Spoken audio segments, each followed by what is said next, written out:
I'm Chase Bringardner. I'm the chair of the Department of Theater at Auburn University, which is located in southern central Alabama. I'm also the incoming president of ATHA.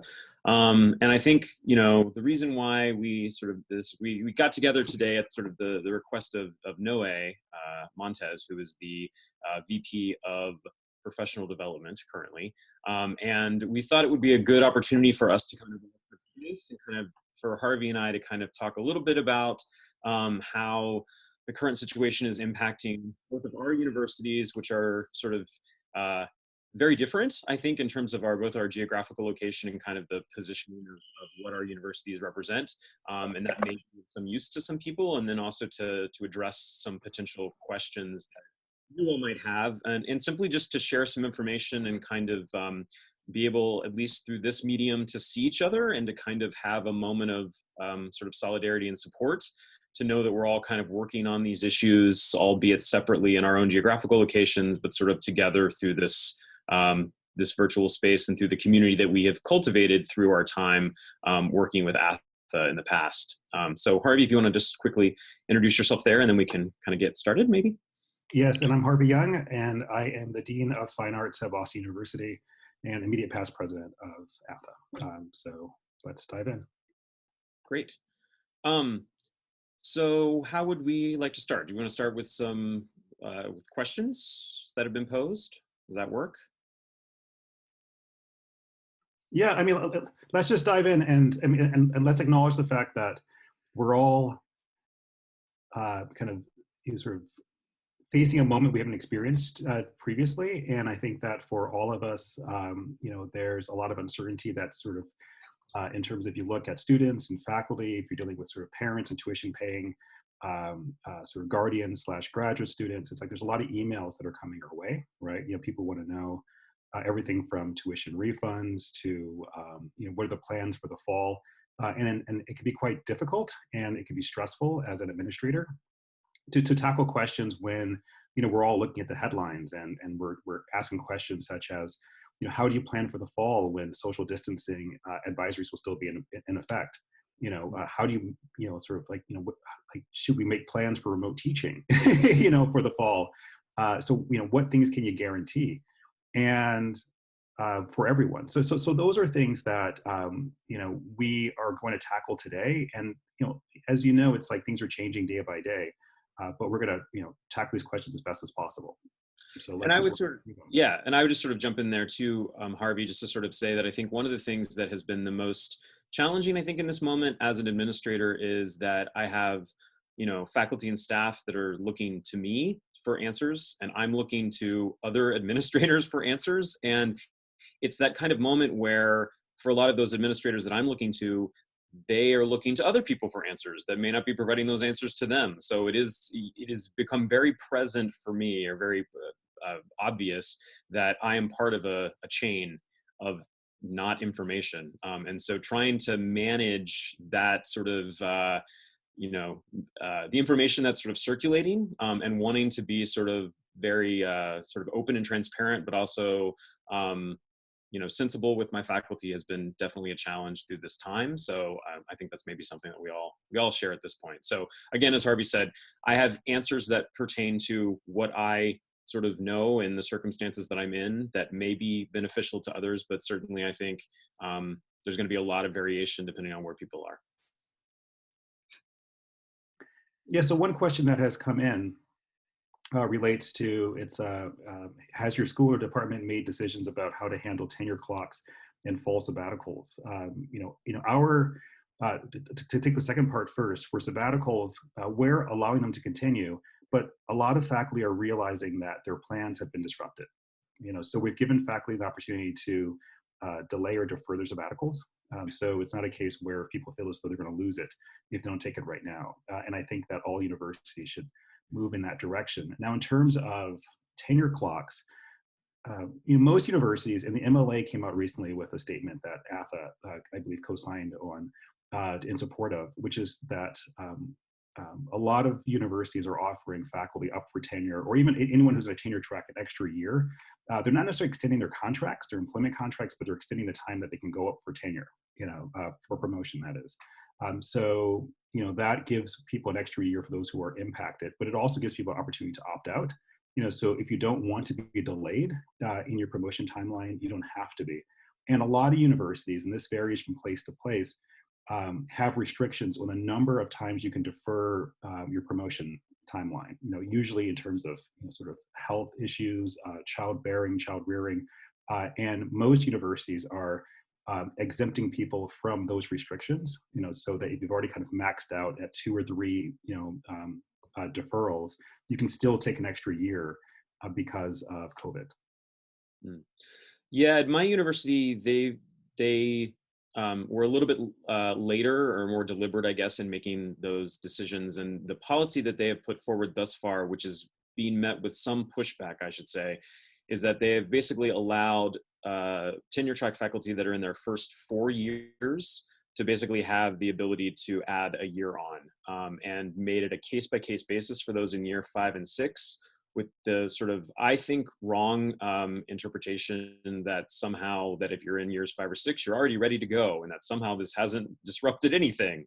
So I think that they're slowly realizing that that's probably not the best of choices that they made. Not to speak badly of my institution, but I think that they are sort of wrestling with that right now, as sort of the faculty feedback has been pretty strong.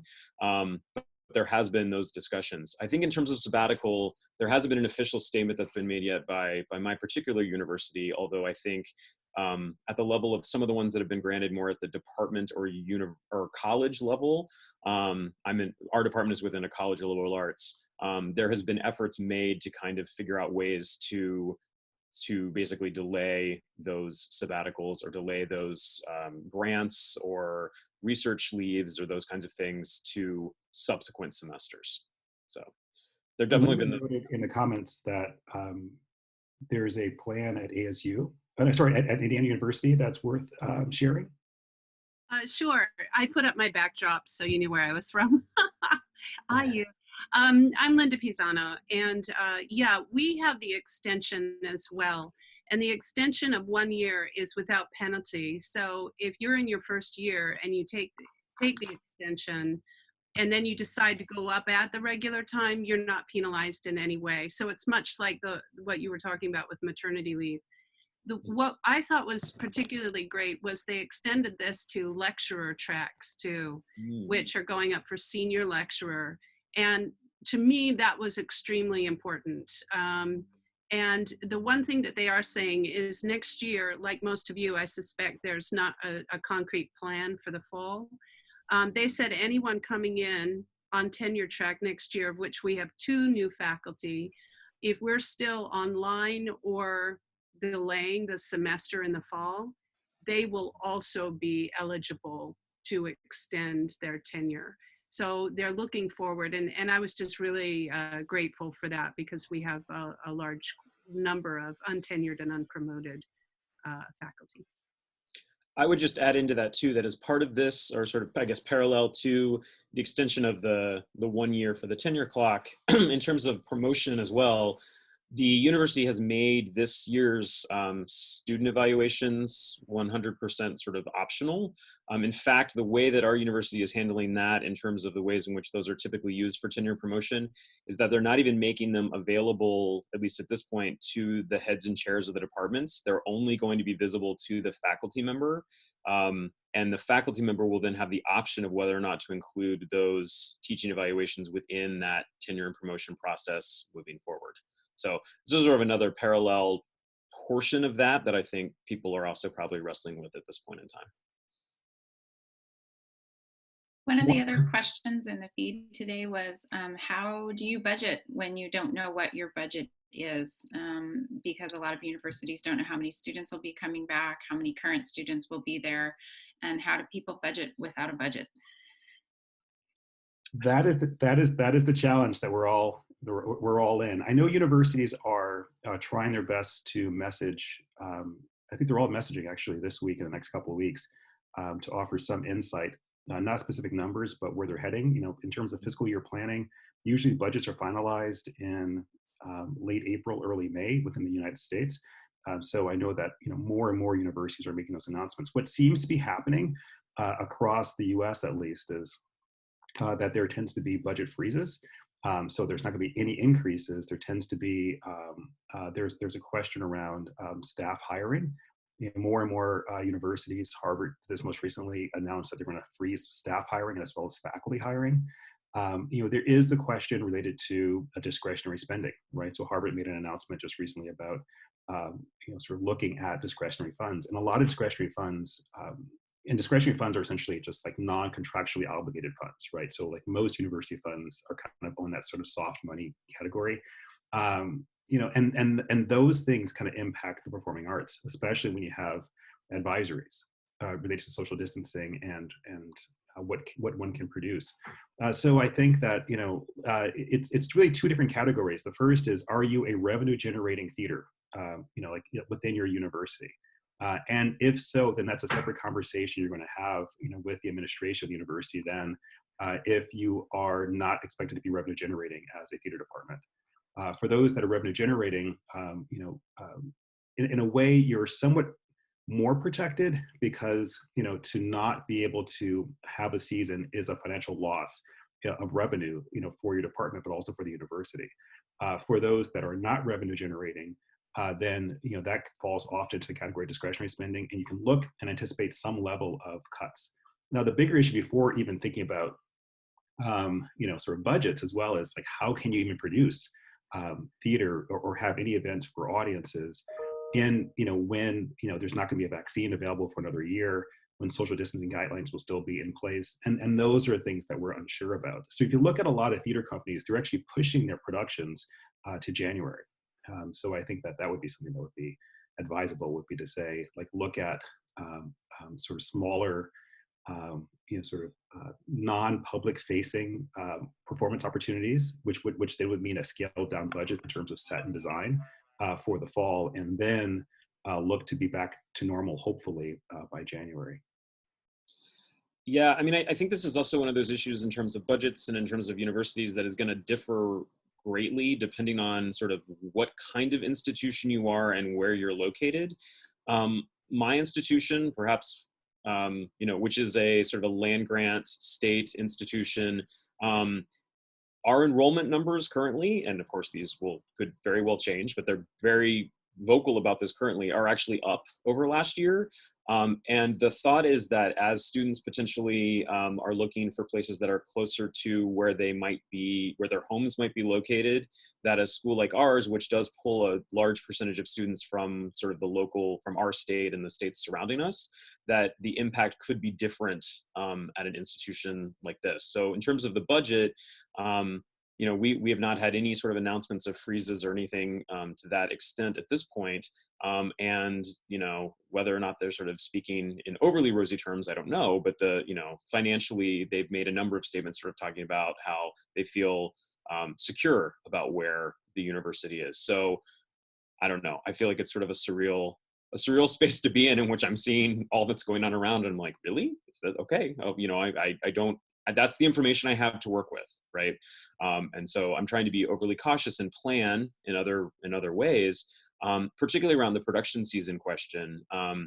Our production season is not, we are not revenue dependent. It is considered part of sort of the overall students service of the university. All the students at Auburn come to the shows for free. And thus our budget is sort of paid for out of a central office, the provost office. And that budget was already set last year. Our budget model is on an October model.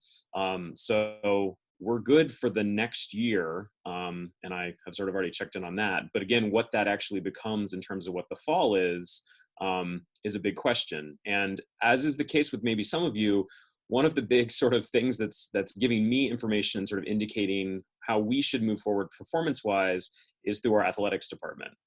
With the sort of college football question, which is a huge one for our campus and our university. And I'm trying to pick up as much information as I can about how they're planning to operate to understand how we might then adjust for ourselves. Yeah, and just in terms of for those who are at like large sports schools, you can actually look to see what the impact has been on March Madness being canceled, to sort of see what the ripple effect will be. You know, so that there was $600 million less available in TV revenue to be distributed among NCAA schools because of March Madness in and of itself. So if you lose college football season, for example, you know, you'll have a hit across universities that might otherwise seem to be immune. You know, and just one more thing in terms of, if you want to see like what I use to look at the sort of the writing on the wall or what seems to be on the horizon, the big question, you know, for a lot of universities relates to the percentage of international students who might actually enroll in the fall, right? So a lot of universities are tuition dependent. Actually, most universities are, only a handful are not. You know, the handful are like Harvard, Stanford, you know, Princeton, but the vast majority of universities are tuition dependent. And if it's a case where, you know, students cannot return on campus, then you're looking at deferred admissions, deferred enrollments for graduate studies. You're looking at if international students cannot get visas, can't travel to the United States, then you're looking at a loss of that revenue. You know, so you can actually look at your own institution to see what percentage of students are international, and then get a sense of how, if it's a 5% or 10% drop of that number, how that will impact your local place. It looks like another one of the questions on here was what to do about adjuncts and kind of long-term plans or procedures, since it looks like with a lot of hiring freezes, what people are kind of thinking through on how to deal with that. Yeah, I mean, it's again, it's going to vary from place to place, but you know, when you have staff hiring freezes, you know, like lines not being filled, it also means that you often will lose the funds that that were available previously to hire adjuncts, you know, or and that seems to be increasingly what the scenario is going to be. So there's not a lot of good news for that. You know, there's also not a lot of good news, for example, for continuing funding for graduate students. What universities are trying to do is they're trying to, you know, weather the storm of COVID as much as possible, which means that they're looking to reduce their expenses. And they're trying to reduce their expenses by sort of cutting back, you know, where they're not contractually obligated, right? So the big contractual obligations for most universities are faculty salaries, right, which is usually about 60 to 75% of a budget. And then it's those other salaries, it's those other expenses that they're looking at to scale back on. So I suspect that the adjunct hiring will be hurt, you know, especially in the larger cities, right?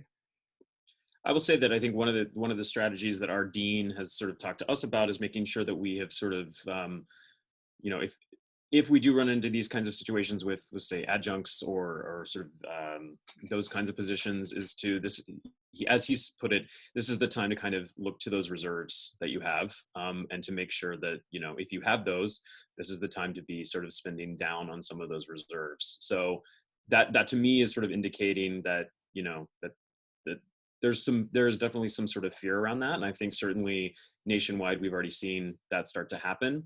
I guess the other point that I kind of want to throw in here too, and this sort of speaks to the way in which across the sort of different experiences that universities might be having in different parts of the country, I think as we sort of look forward and move into different kinds of, move into later into the summer and into the fall, the kind of networks that we're building, like with a conversation like this today, become, I think, increasingly important as some institutions are able to have different kinds of resources that we may be able to share with one another, not only in terms of kind of information around these kinds of topics that we're discussing today, but also if one institution, say, has additional funds to be able to hire in, maybe not even adjuncts, but to pay for, if we're all teaching remotely, to have people, you know, guest lecture in terms of classes or those kinds of things, that we need to be really thinking about how to make those networks robust, so that even if, you know, adjuncts are losing their sort of lines of employment, that we have systems set up to help support those adjuncts with the resources that are available.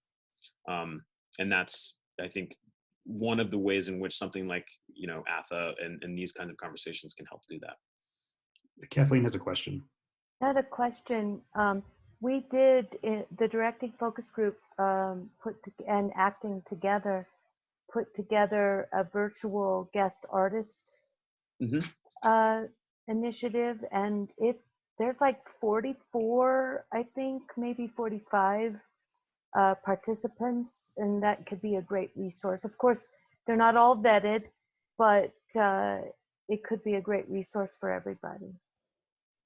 That's great. Could you explain that a bit more? Yeah, there's a link on the AFA website, but we put out a call, and we put, people are uploading things. You can download it to your classroom. It's all volunteer. So it was an emergency solution to creating pedagogy overnight, curriculum overnight, and it may or may not fit your classes, but they span performative areas, voice, movement, acting, directing.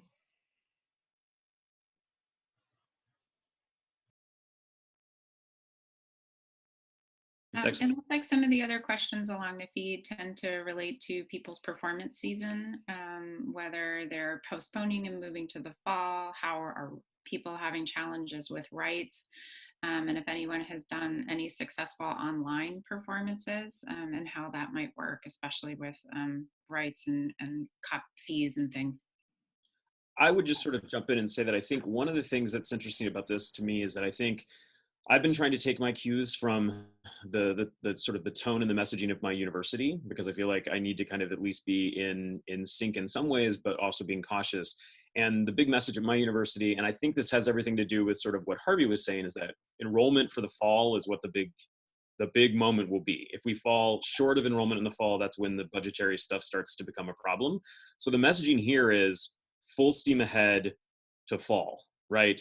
Late August, early September, it's going to be great. Everyone's going to be back, whether or not that's true or not, that's sort of on the sidelines at this point, but they're trying to project this going forward. And so with the production season, what I feel like we've been encouraged to do is to plan as if it's going to happen, but with sort of the sort of secondary ideas in your back pocket in case it has to move into some other sort of format.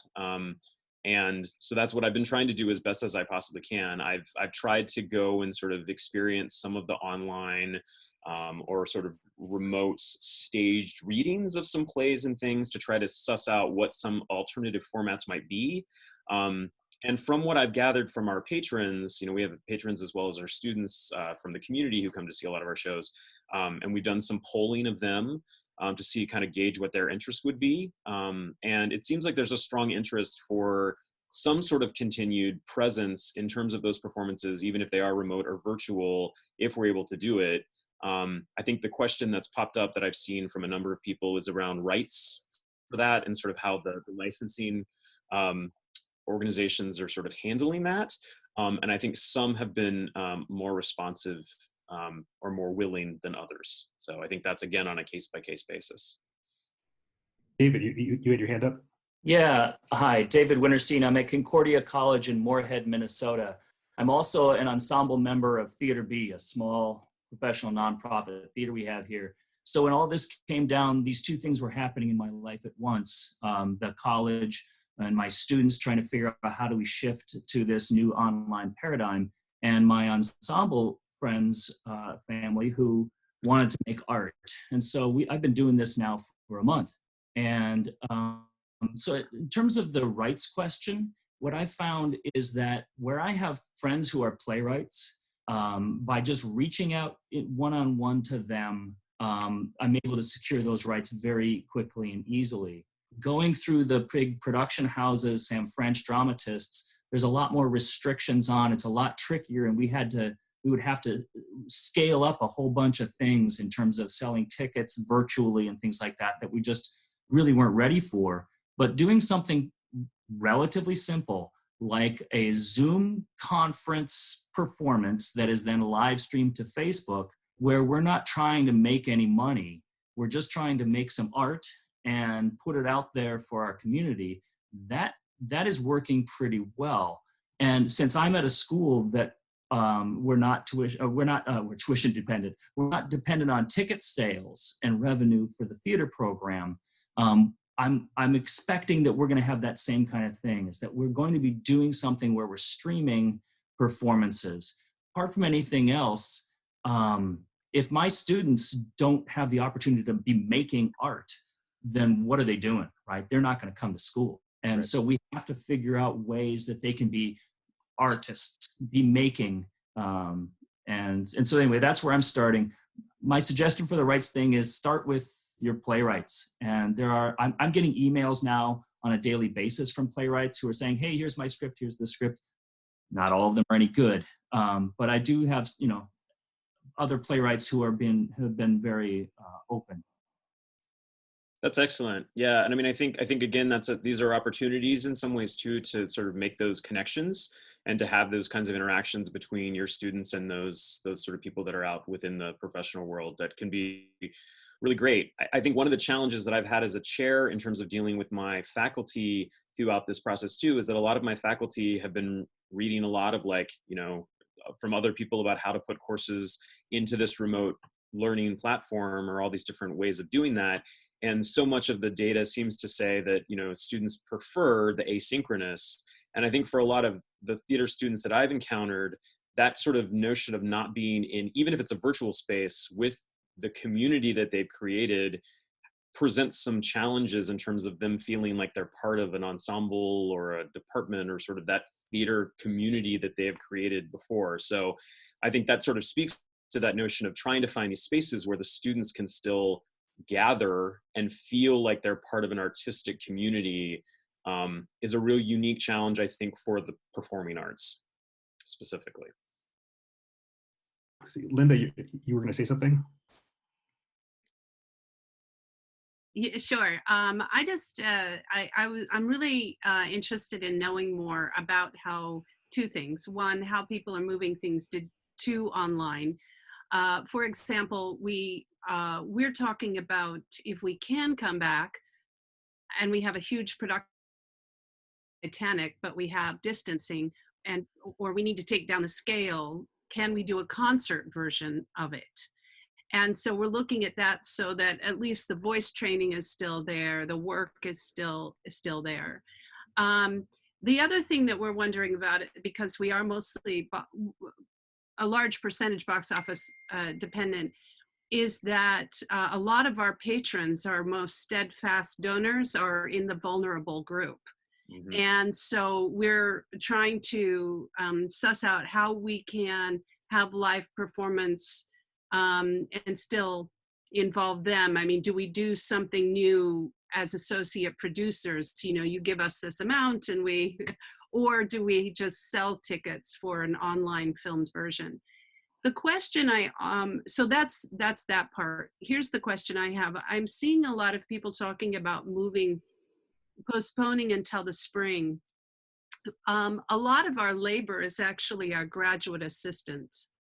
So if they're not there in the fall to build something to open right away in the spring semester, we still, there's these sort of nuances of our graduate students being part of the labor force.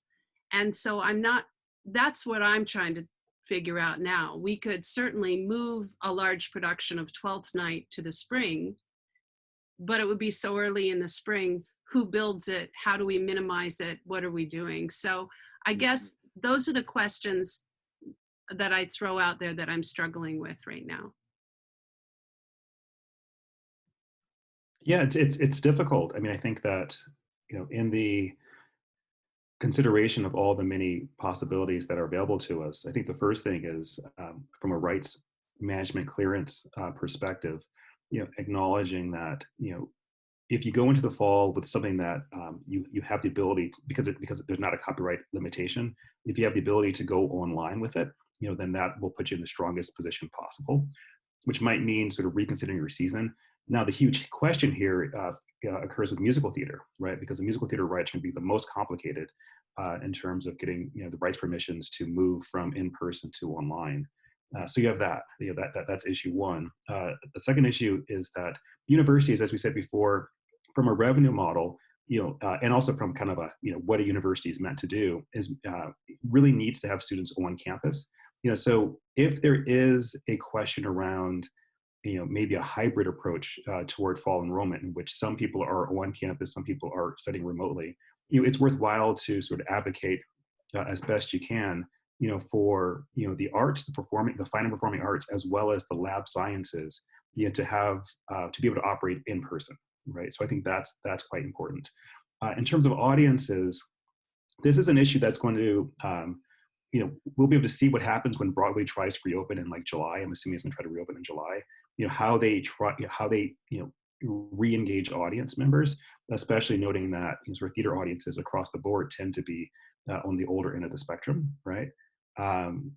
What is somewhat comforting is the American Theater just published, I think it was today or yesterday, an article in which it wasn't the deepest pool of surveys.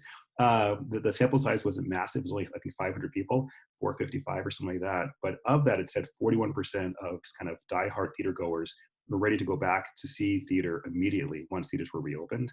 And the strategy we're going to take here in Boston with our sort of on-campus productions, but there's also one professional theater that I oversee, is that we're going to have, when we can reopen, we're going to invite in, have like a bunch of industry nights, basically, where like those who are most passionate about theater show up. We're going to document it. We're going to sort of send those images, sort of through social media to let people know, hey, the doors are open, the houses, we'll find the right phrasing for it, because it may not be full. It might be like full with social distancing protocols, right, or whatever needs to be said. But those are things that you can do. Now, in terms of the build, I think you just have to you have to prepare for the possibility of not having an elaborate build, because you also may not have an audience, for the fall. So just treat this year as a bit of an exception. And the last thing I'll say is that, within departments, sometimes you can lose sight of the experiences of staff. Staff contracts exist differently within universities than faculty contracts. And I've seen, within previous recessions, sort of staff positions, layoffs and furloughs happening at the staff level, but not impacting faculty. And then that has really ripped out the core of production seasons. So I would say, like look around and sort of see what the university is saying around staff hiring, because that could actually undercut what you're trying to do. And yeah, I would just sort of say a couple things to sort of amplify there. I would definitely say, in terms of a lot of these conversations that are happening around these hybrid models, that really taking this moment to kind of advocate for the arts as a kind of performance laboratory, I think is really critical there. And to me also leads to the staff question, which is that I think this is also a great moment to kind of advocate and to make sure that people understand across the university what it is that your staff do. Because I think a lot of people don't understand the kind of work that staff in those different shops are doing, and also this work that they could be doing remotely. I mean, a lot of my staff people are working remotely currently and doing the best that they can to still continue to do the work of, working with our students in practicums and things like that remotely, still learning skill sets and things like that are not necessarily shop dependent. But if you were to ask upper administration, they would be like, well, if it's a costume shop manager and they're not in the shop they're managing, what are they doing, right? So to me, this also provides a kind of an opportunity to really help to educate across the university about the work that is being done by those staff members. Hi, this is Nefertiti Burton, and I'm at Howard University. And I am really concerned about staff issues because my technical director just retired. And given the fact that we don't know what performance is going to be like in the fall, if there will be performance and production in the fall, I'm kind of concerned that the administration may just determine that, well, what do you need a technical director for? And we're already struggling just to maintain that line and to get the salary up to where it needs to be. Because again, as you mentioned, staff is not necessarily appreciated in the same way or understood. So I'm really interested in hearing if anyone else is particularly concerned about production staff for the fall and possibly the spring.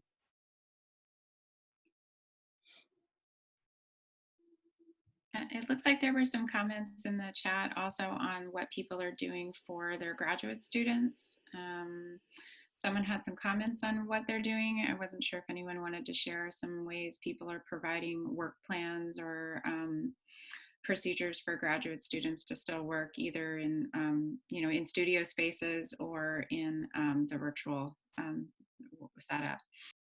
I mean, for graduate students, they become a slightly different population because most of them, for campuses that closed and sent people home, graduate students' home remains like nearby, for the most part, right? So there's this idea that undergraduates kind of go, wherever they're, they go back to their parents' home, right? Sort of anecdotally, whereas graduate students tend to live much more local, right, closer to campus. Universities, and this varies by state, but most universities are considered to be essential businesses, by state government. So in Massachusetts, for example, BU, all universities are considered to be essential, right? Which is, they're still open, which is part of the reason why, many of us still have so many Zoom meetings, right? It's like we're still doing our work. And with that, if you can reopen spaces, that allow for proper social distancing, hand washing, those things, you can reopen studios. Now the issue becomes, when you have staff who are positioned to work remotely, and the staff need to be around to supervise or work with students, and then you run into kind of a management problem, right? Like, so how do you, sort of when you have students who want to be back in the studios and you have staff or faculty who don't want to be back in the building, then how do you manage that? But in terms of granting access to studios, as long as it's not staff dependent, you can do it.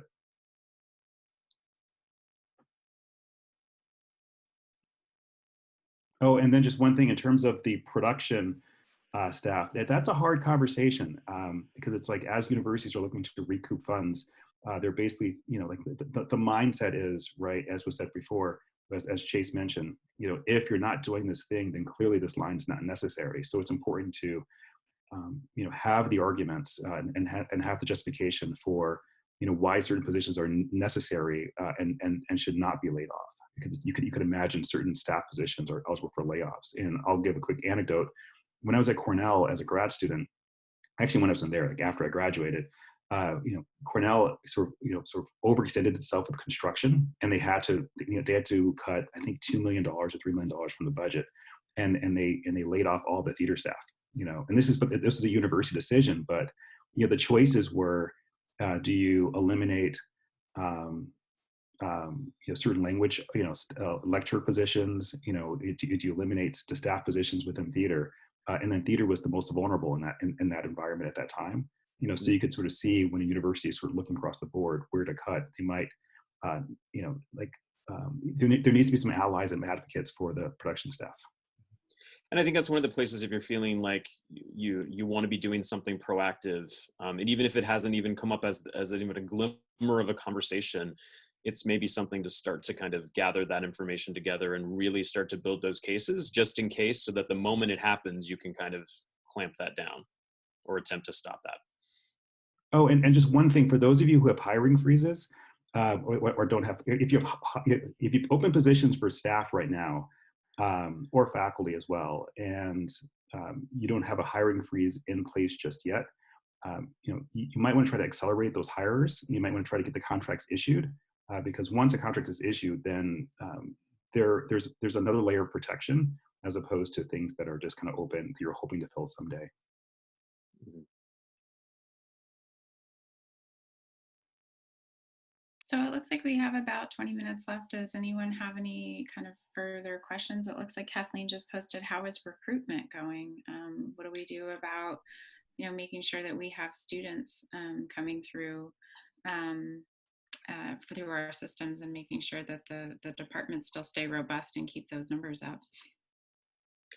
I would definitely say that one of the things that's been the most different about this particular time, aside from obviously what all is going around the world, is the pressure that I'm feeling from my university to be in contact directly with all of the students that have deposited already, to make sure that they are feeling like they're being individually all taken care of in a way that we have never sort of been asked to do necessarily in the past.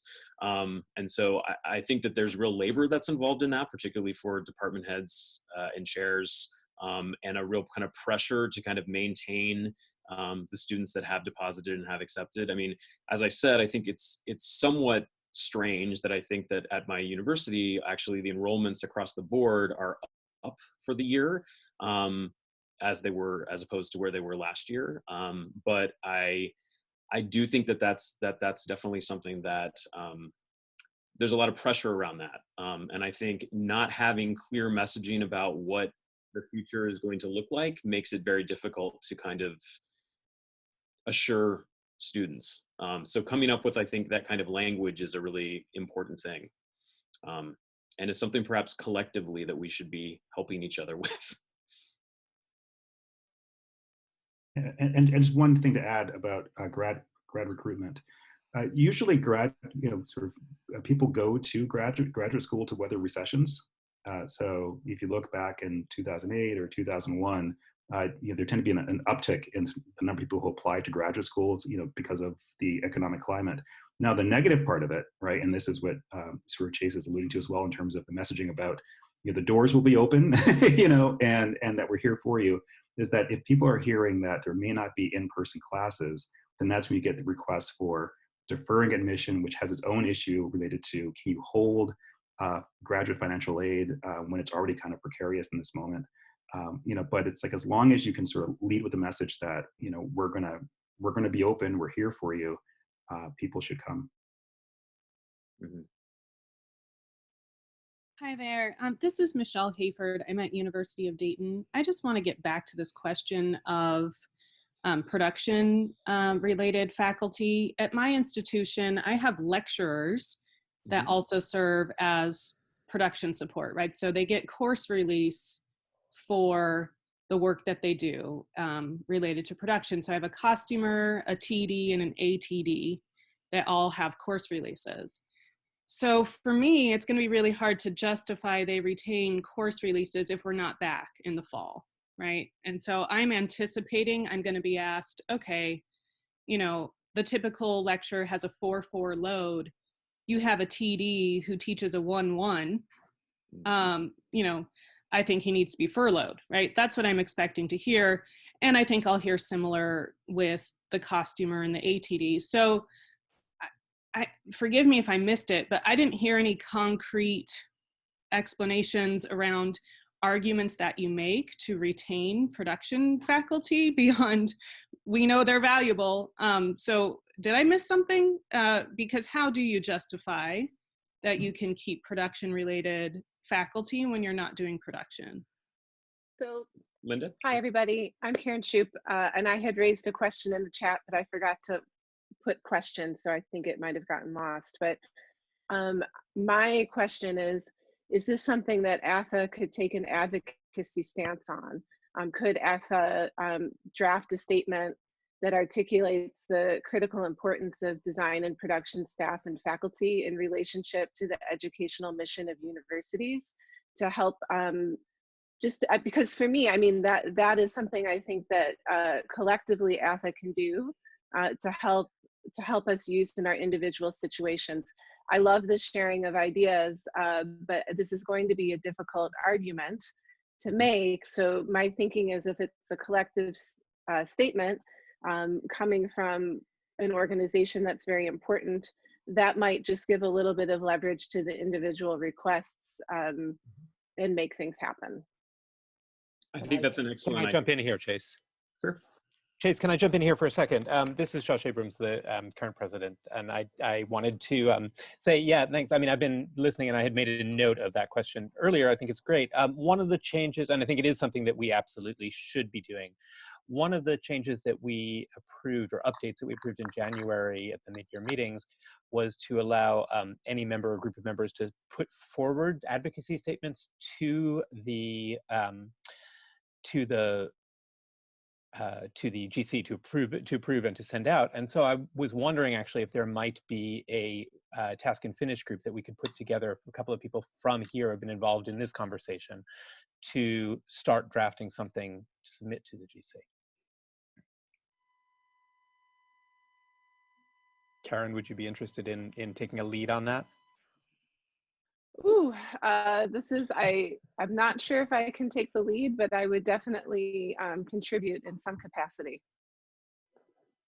And Nefertiti, might you be interested in participating there as well? You had some, obviously, big concerns at the moment. I do have concerns, and I would be interested in participating. I'm not in a position to take a lead actually on anything extra beyond my department right now, but it's urgent. And so, yes, I would like to participate. Great. If there's anybody else who would like to join on that, I mean, Kathleen, I know you've said stuff, lots of people have lots of things to contribute. If you could drop me an email at the president@atha.org email, and I can try and coordinate that, that'd be great. Thank you. Just one final thought on that. I'm wondering if anybody on this conversation or anybody who is in a leadership position in ATHA actually comes from a design and production background. And maybe we could ask them to participate either as the lead or to collaborate to make sure that we're bringing their voices forward. Yep, absolutely. Yeah, I think one of the keys in terms of sort of the thinking that I've been doing around this too is that the main way to make that argument, at least at my institution, is by reminding people that these staff positions are also pedagogical positions, and they are integral to the teaching of the students. And in terms of, at least for us, we're accredited by NAST. They are integral in terms of the information that is being taught to these students that are required by our accreditation body. And if we do not have these professional staff members within our department, it puts our accreditation on the line. So that's just one really quick thing to throw out there. Yeah, the accreditation argument's always a good one. Because no one wants to lose accreditation, right? Yeah, that's that. In terms of the faculty member, who receives the teaching reduction to work on productions, I think that one way of securing, protecting that person's job is to make sure that if productions are canceled, then you immediately engage that faculty member to make sure that they're sort of increasing their sort of teaching output and then delivering classes remotely, so that when someone says, well, why do we have this person? You could say, well, their contract had previously, a reduction, because of production work, but now in light of the COVID moment, this person is delivering these classes for us remotely that we need. So take away the argument of this person's lack of usefulness, I would say. Mm-hmm. And it's also, depending upon where you live, skilled tradespeople are just really difficult to hire and retain. So make sure you sort of mention that, and then always remember that design is forward looking. So I was talking with friends of mine who are casting directors, and they're just working like they've always been working, preparing for the upcoming seasons. So you need to actually have the people on the ground who can help prepare for the future. Mm-hmm. Linda, did you want to jump? Thank you. Yeah, I wanted to, I think what Harvey said was really terrific in terms of the online classes. As much as none of us really want to be thinking about online classes right now because we're in the midst of it, I know at IU there's a real value on developing online classes because they are instant money makers for the university. And so that makes those staff that Michelle was talking about invaluable if there's some things that they can go to. I was going to say that we also have what's called the Center for Rural Engagement. All of our staff, I moved them into what's called academic specialist lines, which puts them in the same world as academic appointments, which protects them a little bit. I'm glad I did that. I had no idea. That was done a while ago, so I didn't recognize how important that would be now. But one of the things that we still have to demonstrate that teaching. But the Center for Rural Engagement is where we have partnerships with rural cities who want arts or science or things infused. They have needs that we as the flagship state institution can offer.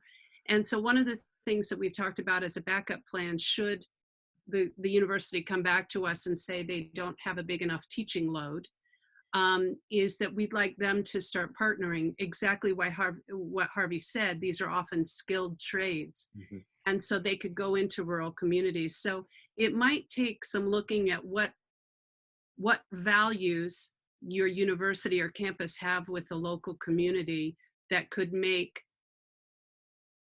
look like or be good citizens of the community. How can staff who don't or faculty contribute if they don't have a full teaching load? So just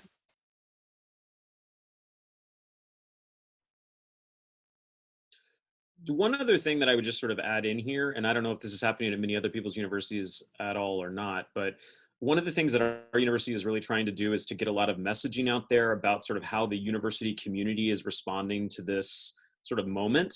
And one of the things that I noticed over the first couple of weeks was that they were, perhaps not surprisingly, relying a lot on the people over in our COSAM, science and math, and some of the people maybe in psychology, but they were not being very broad in terms of how they were interpreting that. So I made some inroads to try to contact some people over both in our college and at the university in terms of some of the communication areas to try to get some basically articles put out there about sort of this moment in the arts. And so as a result of that, they've started to interview more people sort of from the arts and humanities on campus to try to get some of those sort of responses. And I think that kind of visibility at this moment is also important so that people don't kind of forget that your units exist on campus and thus are easier to kind of put into these categories of expendable. If you were sort of helping as a leader within your department or within your area to kind of make sure that you're included in those larger conversations, I think that can also be a really useful strategy at this point if you have those opportunities. Because we have a lot to say, right? We have a lot to contribute at these moments in history. So I think it's a real opportunity on top of all the 100,000 other things that you all are doing, right? So it looks like we have about 5 minutes until everybody has to disappear. I know Chase has to go to another Zoom meeting. But does anybody else have any final comments or thoughts or questions? The one thing I would add would be that it would be worthwhile to prepare for more not great news. This way it's like you feel like you have the bandwidth to respond when people ask how you're going to do things, how you're going to respond. So I would say that it's worthwhile to look at your budgets and imagine what it might be like to have to cut 5%, right? From your budget, or 10%, universities always work in the 5 and 10% zone. It's just like it's no matter what's happening, it's always 5 or 10%. And rarely more than, rarely like 13%. But to have those conversations, so you know how to respond when it happens, because when it happens, it'll happen pretty much immediately. So I would do that if I were you. And hopefully it won't happen, but it's. I wanted to thank Arthur for the letter that came out. I guess it was maybe 10 days ago now, I'm not sure. But the letter that came out that I thought was really uplifting, and it really was inspirational in terms of thinking about what are the fundamental outcomes that we need to have in our programs. And what I did as chair was I wrote a letter to the coordinators of our various programs. We have 5 at Howard. So it's acting, directing, musical theater, theater administration, and theater technology. And I asked each one of the coordinators to talk to their faculty in their areas and to really dig down and figure out, okay, if we cannot be face-to-face in the fall, what are the essential outcomes that we need our students at each level, freshmen, sophomore, juniors, and seniors? We don't have a grad program. What do we need them to have achieved by the end of the fall? So that was the first question. Then I said, and then how can we do that? So what are the strategies and techniques we could use to make those fundamental outcomes achievable? And then 3, what are the resources that you absolutely must have, human, financial, and technological? And I wanted them to answer those 3 questions, and I gave them, I think, till next week. And I wanted to get that together, especially in terms of the resources, so I could share that back to my dean and our provost and president, so they would understand what we need in order to be functional in the fall, whether it's face-to-face or online. We have to move forward, we have to continue. So I just wanted to say thank you for that, because I think that language and that way of thinking was really helpful in framing things for the future. Great. And I think these kinds of events are also so incredibly important. I think particularly as sort of people who are leading departments across the country, these moments where we can kind of come together and sort of share and engage with each other, particularly at a time in which we are isolating in solitude and so many other kinds of ways are really critical to remember that our strength as artists is our ability to collaborate with each other, and that we maybe have to do this in kind of different formats now, but we are stronger when we are able to advocate for each other together. And that ATHA is here specifically to make sure that we can continue to facilitate those kinds of conversations, advocacy statements, and these kind of events moving forward. So I want to thank you all. It's great to sort of see as many people as we've seen on here today. Great. Well, thank you so much, guys, for participating in the call today. I hope this was helpful for some of you, for all of you, for part of you. And then this call has been recorded, so we can make it available on ATHA's website after the fact. I think it takes a day or two for the Zoom to get going. But again, thanks a lot, and we appreciate you jumping in this morning. Thanks, everyone.